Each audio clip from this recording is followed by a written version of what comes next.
신약성경 사도행전 11장 11절부터 18절까지 같이 읽습니다. 마침 세 사람이 내 우거한 집 앞에 섰으니 가이사라에서 내게로 보낸 사람이라. 성령이 내게 명하사 아무 의심 말고 함께 가라 하시매 이 6 형제도 나와 함께 가서 그 사람의 집에 들어가니 그가 우리에게 말하기를 천사가 내 입에 서서 말하되 너가 사람을 요파에 보내어 베드로라 하는 시몬을 청하라. 그가 너와 내 온 집에 구원 얻을 말씀을 내게 이르리라 함을 보았다 하거늘 내가 말을 시작할 때에 성령이 저희에게 임하시기를 처음 우리에게 하신 것과 같이 하는지라. 내가 주의 말씀에 요한은 물로 세례 주었으나 너희는 성령으로 세례 받으리라 하신 것이 생각나노라. 그런즉 하나님이 우리가 주 예수 그리스도를 믿을 때에 주신 것과 같은 선물을 저희에게도 주셨으니 내가 누구간데 하나님을 능히 맡겠느냐 하더라. 저희가 이 말을 듣고 잠잠하여 하나님께 영광을 돌려 가로되 그러면 하나님께서 이방인에게도 생명 얻는 회개를 주셨도다 하니라. 아멘. 이방인에게도 생명 얻는 회개를 주셨다.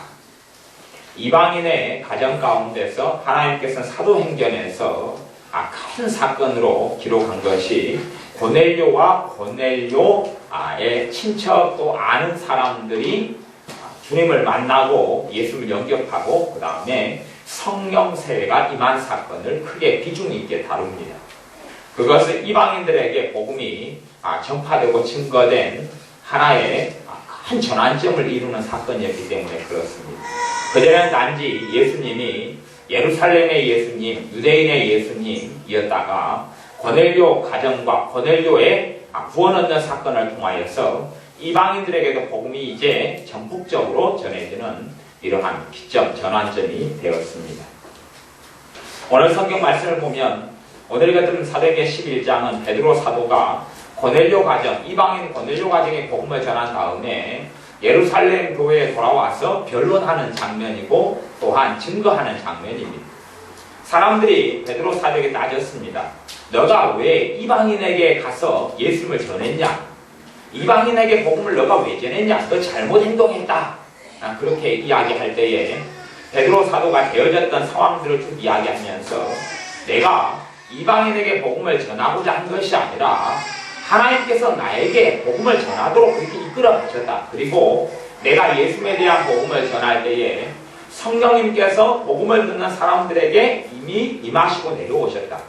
그래서 우리에게 임하신 동일한 성령님이 그들에게 임하셨는데 내가 누구간데 하나님을 내가 거역하며 하나님을 반대할 수 있겠느냐? 그렇게 말씀하는 겁니다. 우리는 알 수가 있습니다. 사람들은 많이 하나님이 임하시고 하나님을 만나면 영적으로 만난다, 또 마음으로 만난다 등등의 이야기를 하지만 사람들은 다 눈으로 확인했습니다. 성령님이 임하시는 것이 눈에 다 보였다는 이야기입니다. 육의 눈에 보인 게 아니라 그냥 증상과 현상들이 다 나타나고 드러났다는 이야기입니다. 고넬료의 가정에 또 고넬료와 말씀을 듣는 사람들에게 성령님께서 임하시니까 베드로나 또한 함께 갔던 사람들이 눈으로 보고 다 알아버렸습니다. 성령님께서 임하셨잖아. 우리에게 임한 동일한 성령님이 임하셨잖아. 그러니 하나님께서 저 사람들도 하나님의 백성으로 자녀로 삼으신 거다 라고 인정할 수밖에 없었습니다. 요즘에는 너무 영적인 이야기를 좋아합니다. 영적인 이야기. 무슨 말이냐 하면 하나님 뜻대로 살아가는 그런 영적인 게 아니라 그냥 이론적으로 하나님이 함께 하셔 영적으로 전혀 느낄 수 없고 알 수도 없고 체험되지도 않는데 하나님 너를 도와주고 계셔 기도 응답도 없고 아무것도 없는데 그런 식의 어떤 신비적인 단어로 영적이라는 단어를 사용합니다. 하지만 사도행전의 기록들을 보면 성령님께서 임하셨을 때에 사람들은 신비적으로 아니면 그럴싸한 이야기로가 아니라 실제로 하나님을 만나고 체험했습니다. 실제로 성령님께서 임하시고 성령님께서 세례를 주셨고 인생과 삶과 가치관이 달라지고 변화되는 것을 체험했습니다. 성령님께서 임하실 때에 대부분의 공통적인 현상이 네 가지가 있었는데 그 중에 하나는 첫째는 방언이었습니다. 그래서 사람들이 방언도 하고 두 번째는 애언을 했습니다. 애언. 성령님께서 임하시니까 방언도 하고 애언도 하고 또한 기쁨이 넘쳐서 하나님을 찬양하고 찬미하고 영적인 눈이 열려서 하나님께서 행하신 것들에 대하여 알게 되어지고 예수님께서 자신의 구주와 메시아이신 것을 알게 되었습니다. 성령님께서 임하실 때는 뚜렷한 결과들이 나타납니다.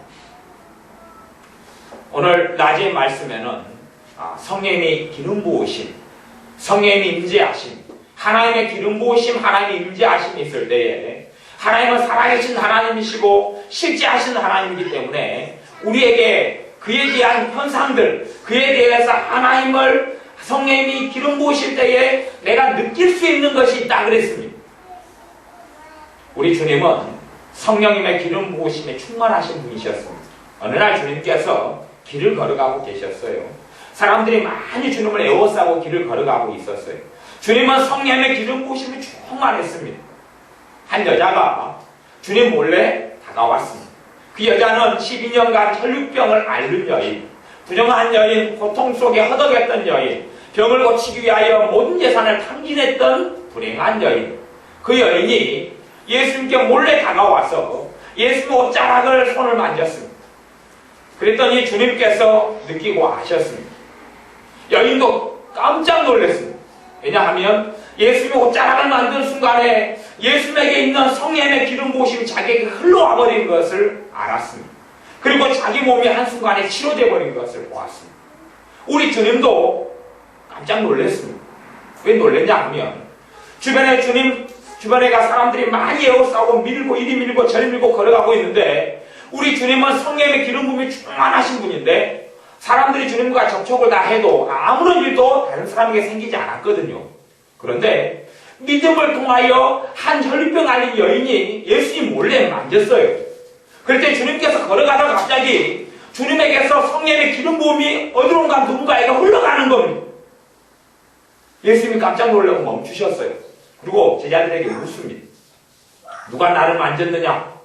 그럼 왜냐하면 성경에 기록되기를 하나님의 기름 부으심이 성령의 기름, 하나님의 능력이 흘러갔거든요. 전기처럼, 바람처럼, 물처럼 흘러갔거든요.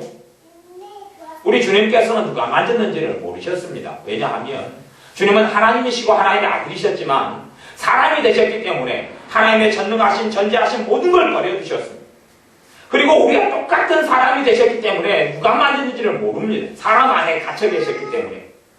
그리고 성령님의 기름 부으심으로 하나님을 기쁘시게 하는 사역과 하나님의 뜻과 하나님의 일을 행하셨습니다.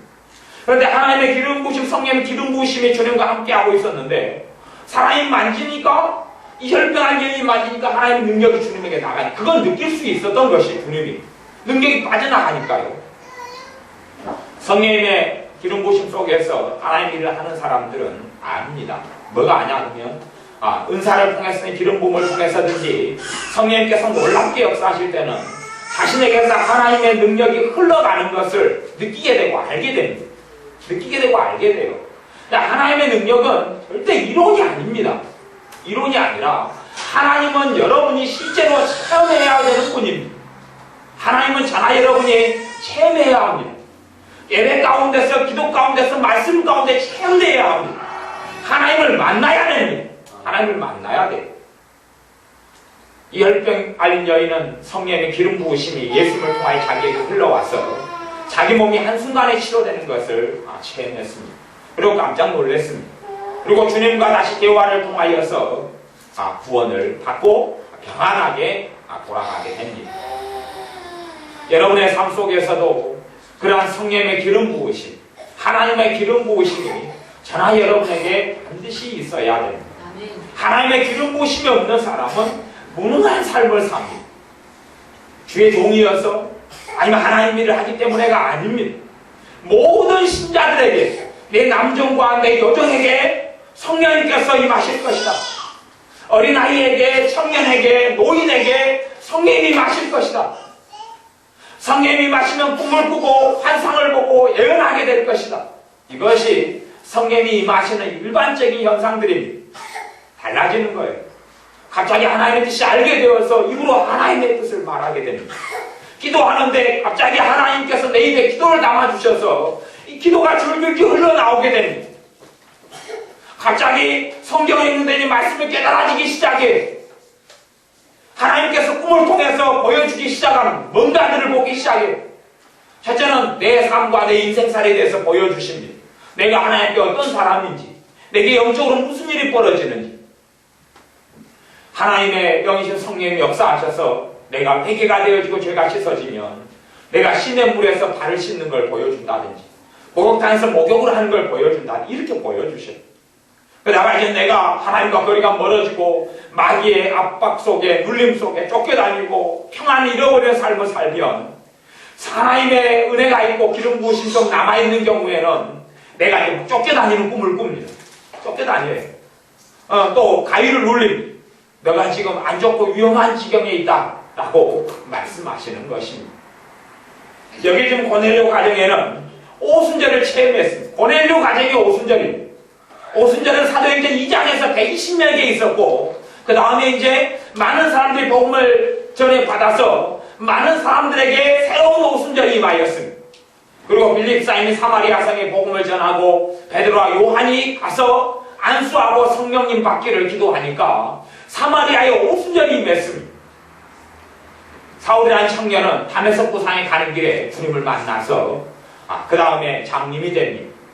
장님이 된 다음에 예수님께서 그의 제자 아나니아를 사울이라는 청년에게 보냅니다. 그리고 사울이라는 청년에게 안수하고 성령으로 충만케 하고, 그리고 눈을 뜨게 해라 는 명령을 아나니아가 듣고 가서 사울이라는 청년에게 너가 길에서 만난 그 주님께서 너를 다시 보게 하고 성령으로 충만케 하신다 라고 안수하고 속에 눈 뜨고 사울이라는 청년에게 오순절이 나타납니다. 오순절은 칠칠절이다 그러기도 하고 맥주절이다 그러기도 합니다. 하지만 그 오순절이 단순히 맥주절 보리 추수를 했던 것을 기념하기 위한 것이 아니라 참다운 신자의 능력이 오순절을 기점으로 해서 성령이 부어지는 것을 이야기하는 것입니다.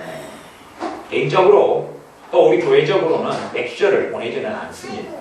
왜냐하면 성령 강림절이 오순절인데 다른 이름은 맥주절인데 헌금을 뽑아내기 위해서 오순절 성령 강림절 따로 보내고 맥주절 따로 보내는 이러한 어리석은 일을 하기를 원치 않기 때문에 그렇습니다. 헌금 때문에 맥주 감사제를 만들어내서 하는 일들 어리석은 것입니다. 그래서 절기로 따로 만들어 놓고 어리석은 일을 합니다.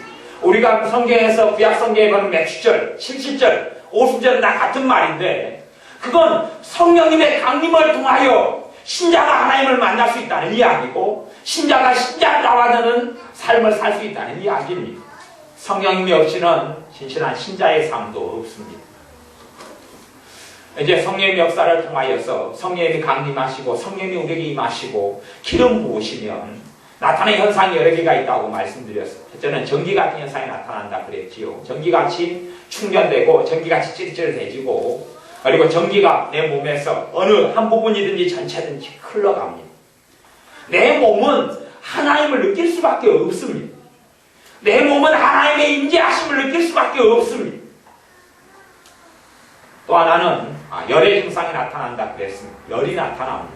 얼굴이 후끈후끈해지고 빨개진다든지 내가 아픈 부분이 막 뜨거워진다든지 내 가슴이 어떤 불이 뜨거운 불인데도 불구하고 막 중치가 막히고 화병이 나는 그런 불이 아니라 정말로 상쾌해지고 시원해지는 어떤 불이 임하게 되는 것입니다. 불이 임해 하나님의 불이.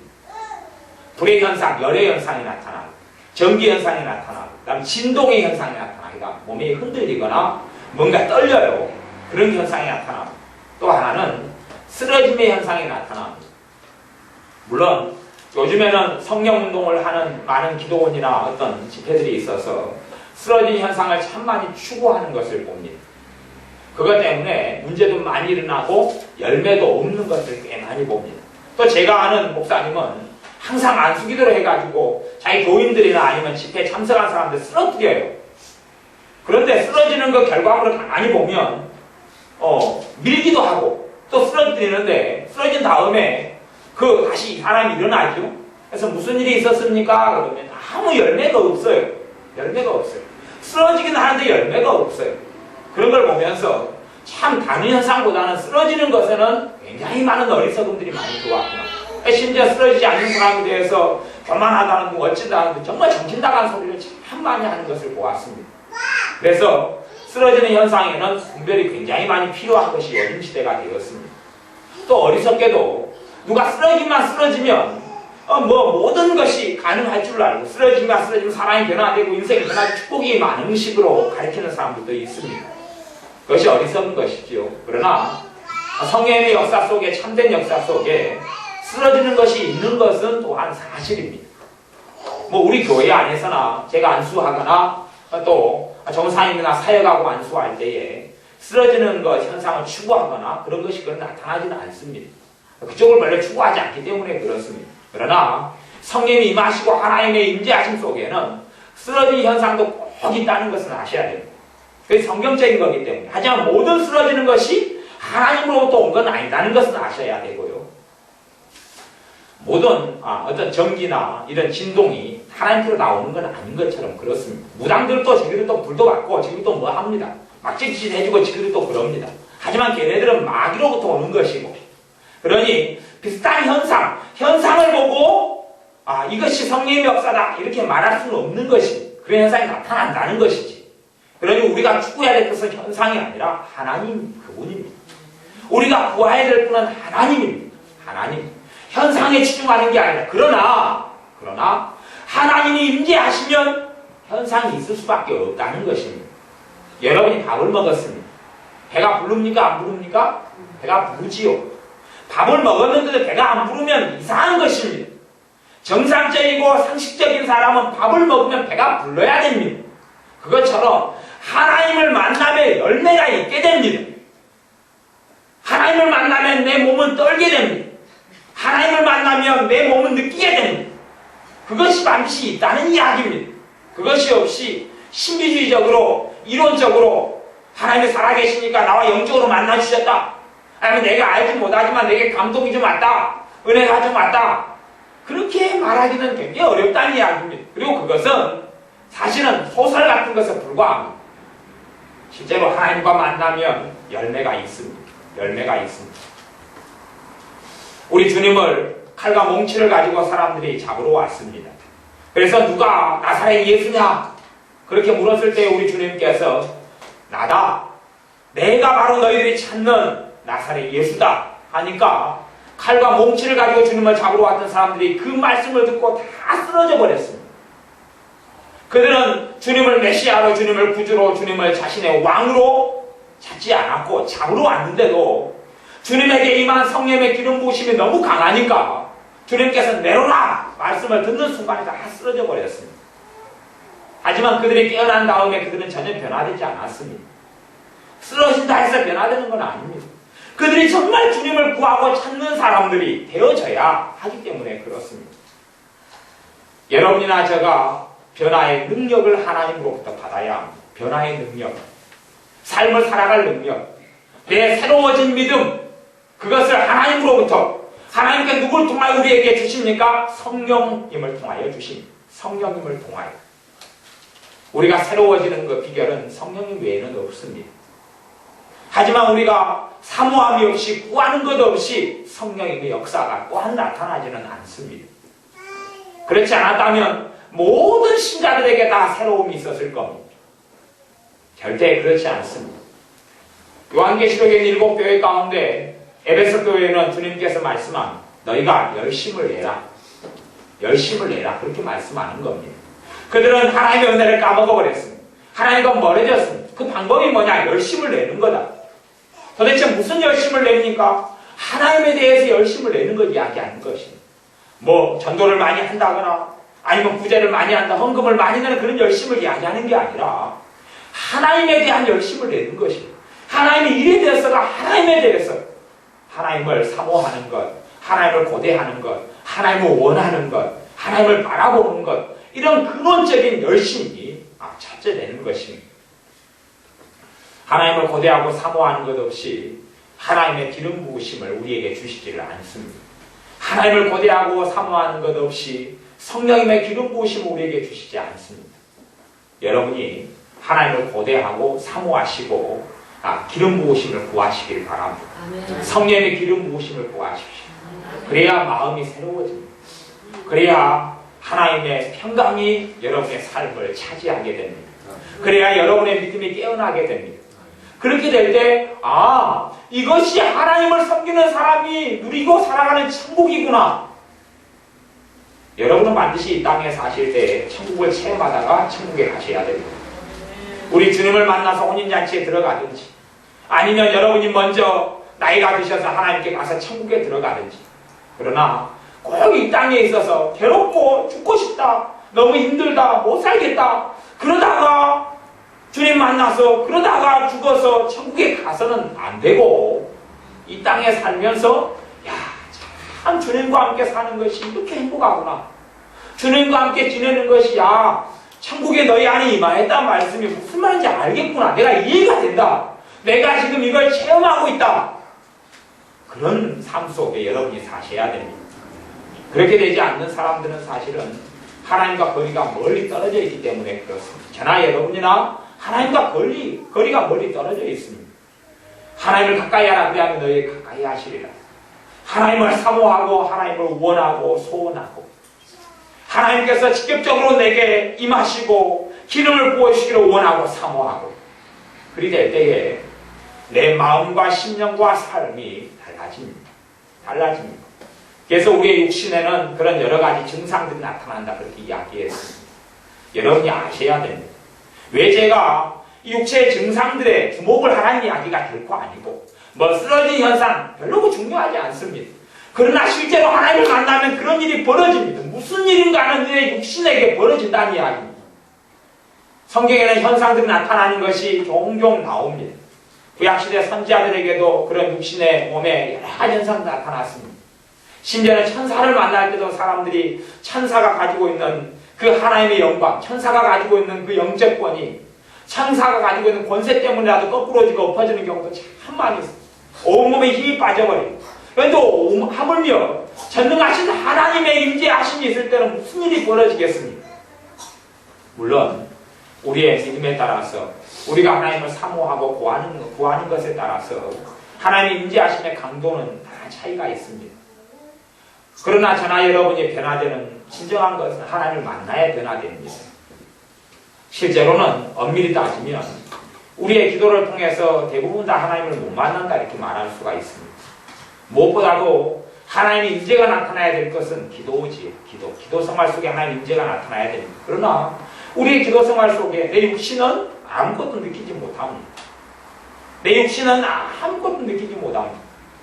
하나님의 임재를 여러분이 확인할 수 있는, 하나님이 함께 하심, 그걸 임재하심이라 그럽니다.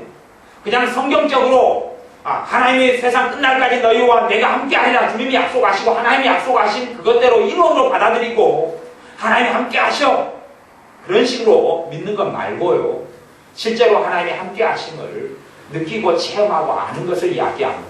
그럴 때에 여러분의 몸은 느끼게 된다는 이야기입니다. 제가 전기나 열이나 진동이나 아니면 몸에 힘이 빠지는 거나 쓰러지는 거나 그런 현상을 말씀해 드리는 것은 현상이 중요한 게 아니라 그런 현상이 있는 것이 하나님의 임재하심의 증상이 된다. 하지만 그 현상이 모두 다 하나님으로부터 온 건 아니다. 그러나 하나님을 만나면 예외가 없이 그것이 있다는 이야기를 하려고 하는 것이기 때문에 그럽니다. 성령님의 기름 부으시면 예외가 없이 그런 게 있습니다. 성령 기름 부으시면 기침이나 아니면 재채기나 가래나 이런 것이 많이 나타납니다. 왜냐하면 사단의 역사가 저주가 떠나가는 것 중에 속하기 때문에 그렇습니다. 또 그런 증상이 있습니다. 기침이 나오고 기름 부으시면 하품이 나오고 하나님의 역사를 받아들이면 재채기가 나오고 심지어는 구토가 나오고 오바이트가 되기도 하고 그렇습니다. 심지어는 아주 급격하게 마귀에 짓눌린 사람은 막 썩은 피, 죽은 피를 토해내기도 합니다. 그러면서 몸의 질병이 치유되고 그리고 삶의 문제들이 풀려가는 것을 봅니다. 이런 것들이 우리에게 있어야 됩니다. 하나님이 마시는데 어찌 내가 가만히 뜨뜻미지근하게 있단 말입니까? 내 육신이 하나님의 임재하심 속에 가만히 있을 수가 없습니다. 바람만으로도 나는 느끼는데 바람이 여러분에게 성령의 바람이 불어야 됩니다. 여러분의 몸이 성령님의 바람을 감지해야 합니다. 여러분의 몸이 성령님이 바람 가운데 운행하신 것을 느껴야 됩니다. 이게 하나님의 임재하심 속에 나타나는 일입니다. 여러분의 몸이 하나님의 불덩이가 여러분의 몸에 신체에 임하는 것을 여러분이 체험하셔야 됩니다. 여러분의 머리에 불이 임하고, 여러분의 심장에 불이 임하고, 여러분의 허리에 불이 임하고, 여러분의 가슴에 불이 임하고, 여러분의 손에, 여러분 발에 하나님의 불이 임하는 것을 여러분 체험하셔야 됩니다. 여러분에게 하나님의 전기가 흘러가는 것을 여러분은 겪으셔야 됩니다.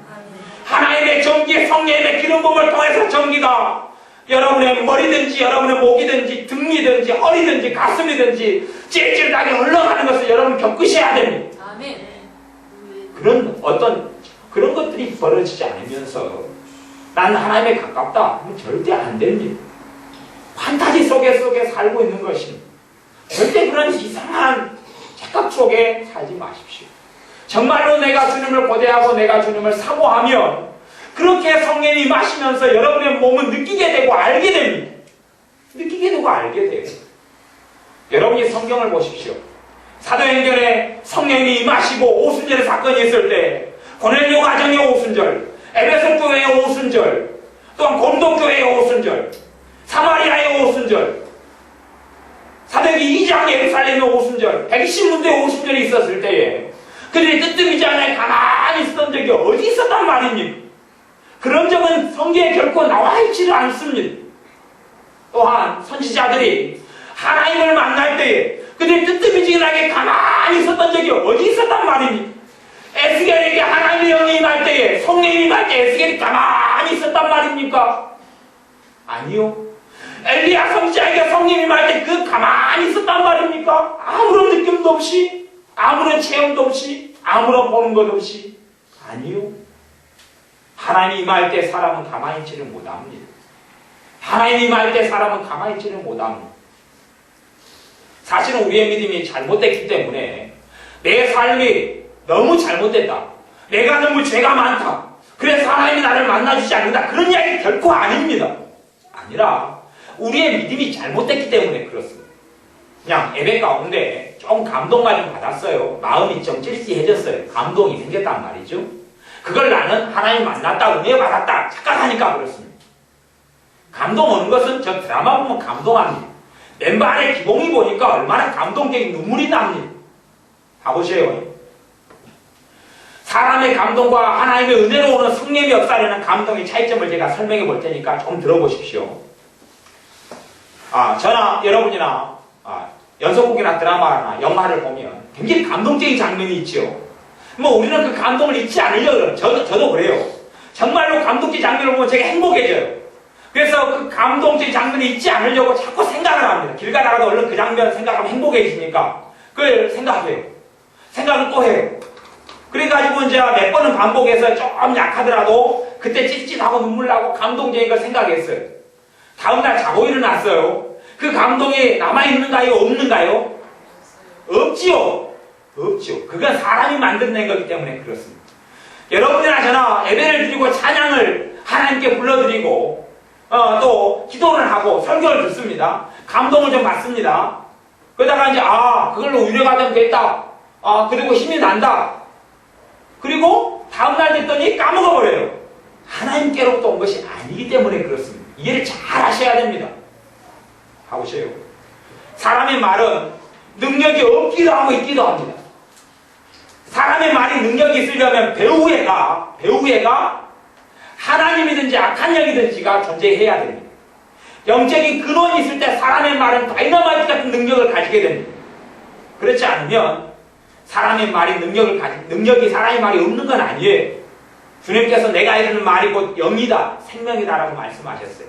이게 말의 근원은 영적인 부분이기 때문에 말에는 적게든 능력이 있어요. 그러나 사람의 말이 아주 그냥 상상을 불허할 정도의 능력이 있는 건 아닙니다. 가령 누가 여러분에게 속상하는 말을 했어요. 속이 상하지요. 속을 상하는데 그 다음에 이제 그걸 떨쳐버리려 했는데 다음날 또 생각나요. 3일 뒤에도 그 속상한 말이 또 생각이 나요. 5일 뒤에도 그 말이 생각이 나요. 그러면 반드시 아셔야 됩니다. 그 어떤 사람의 말을 통하여 내 속상한 것이 가시처럼 마음에 박혀서 한 달 뒤에도 2달 뒤에도 또한 5년이 지나도 그 사무친 모처럼 생각이 나면 그건 그 사람의 말에 마귀가 있었기 때문에 그렇습니다. 문제는 그 사람을 용서해줘도 그건 안 풀리는 것입니다. 사람의 문제가 아니라 마귀 역사를 내가 받아들인 거기 때문에 그렇습니다. 그 사람을 용서해줍니다. 그 사람 말은 계속 생각이 납니다. 그 사람을 용서해주고 안 하는 문제는 큰 문제지만 그러나 근다고 그 해결이 안 되고 마귀 역사를 받아들이고 회개하고 마귀를 물리쳐야지 떠나가는 거기 때문에 그 말로 역사하는 마귀를 물리쳐야 되는 것입니다. 단지 그 사람의 말이라고 생각하면 해결점이 없는 것이에요. 악한 영의 근원되는 말이 그렇습니다. 진짜 하나님으로부터 온 은혜, 다시 이야기하면 성령님께서 역사하신 것은 결과가 비슷합니다. 내가 자주 성령의 역사로 거의 생각납니다. 성령의 역사하셔서 은혜를 받은 말씀은 생각이 나요. 왜? 살아있기 때문에. 생명이 있기 때문에 생각이 나. 되새김이 됩니다. 내가 되새기려고 애쓰는 게 아니라 성령이 생각나게 만들어요. 문득문득 까먹었다고 생각했는데 성령이 생각나게 만들어요. 그건 하나님으로부터 오고 그 말씀에 대해 성령이 계시기 때문에 그렇고 나는 하나님을 사모해서 하나님을 말씀을 통해 만났기 때문에 그렇습니다. 그것이 진짜 은혜 받은 것이라는 이야기입니다. 내가 오늘 설교를 무슨 내용을 들었지 그걸 생각을 해야지. 되새김질을 해야지. 그렇게 하는 것은 사실은 오래가지를 못합니다. 그렇게 해서 잠깐의 감동을 받을 줄 몰라요. 그래서 대부분이 우리가 은혜 받았다 하는 것들은 하나님하고 상관없이 그냥 내가 좀 위안받았다 하는 것입니다. 그런 것을 하나님을 만났다고 착각해버리니까 하나님의 임재하심이 있었다, 하나님의 기름 부으심이 있었다 그렇게 착각해버리니까 그건 이상을 구하지 않습니다. 내가 잠깐 말씀 듣고 예배 시간에 감동도 받고 찬양 부르다가 감동받았으니 하나님 만났어. 그것이 우리의 믿음의 한계가 되어버리는 그게 아닌데 헛다리를 짚고 있는 것이죠. 더 기대를 안 하죠. 더 이상. 설교를 끝난 다음에 우리가 통성기도를 하고 그 다음에 오전 예배처럼 1, 2분, 2, 3분 동안 성령님께 시간을 드릴 겁니다. 성령님께서 운행하실 시간을 드릴 겁니다. 예배 인도자는 저도 아니고 여러분도 아니고 예배의 주인도 저도 아니고 여러분도 아니고 하나님이시기 때문에 그렇습니다. 그리고 하나님의 성령님의 기름 부으심을 통하여 여러분과 접촉하시고 만나시는 것을 여러분이 아셔야 됩니다.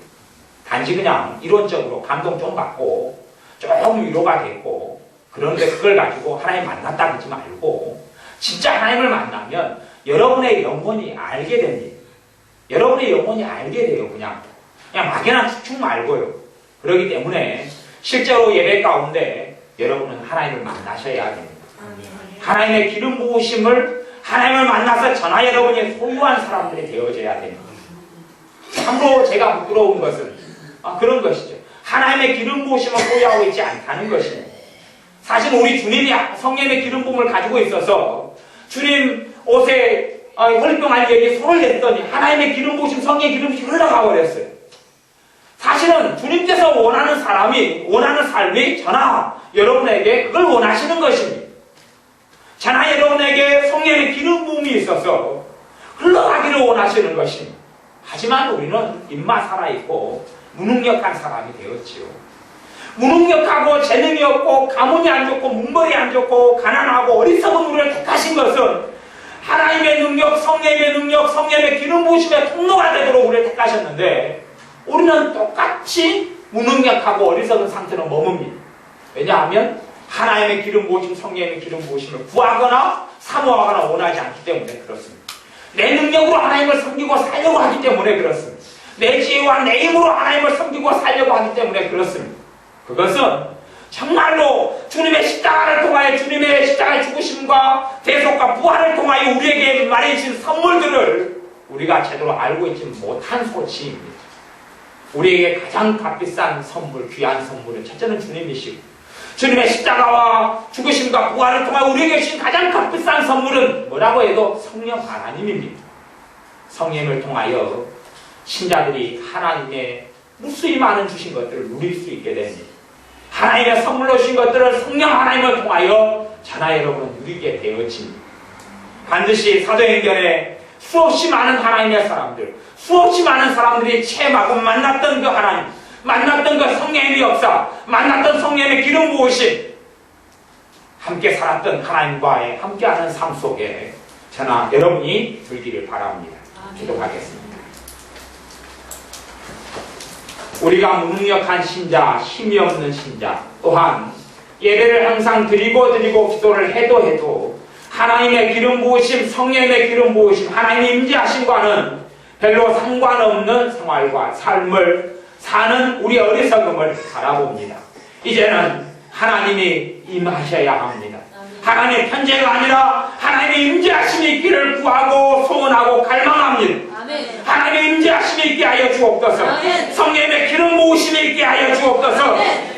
우리가 이 시간에 함께 부르짖어 기도할 때에 성령 기름 부으소서. 아멘. 하나님 임재하소서. 아멘. 하나님 임하소서. 아멘. 하나님 임하여 주소서. 아멘. 예수님의 이름으로 기도하옵나이다. 아멘. 아멘.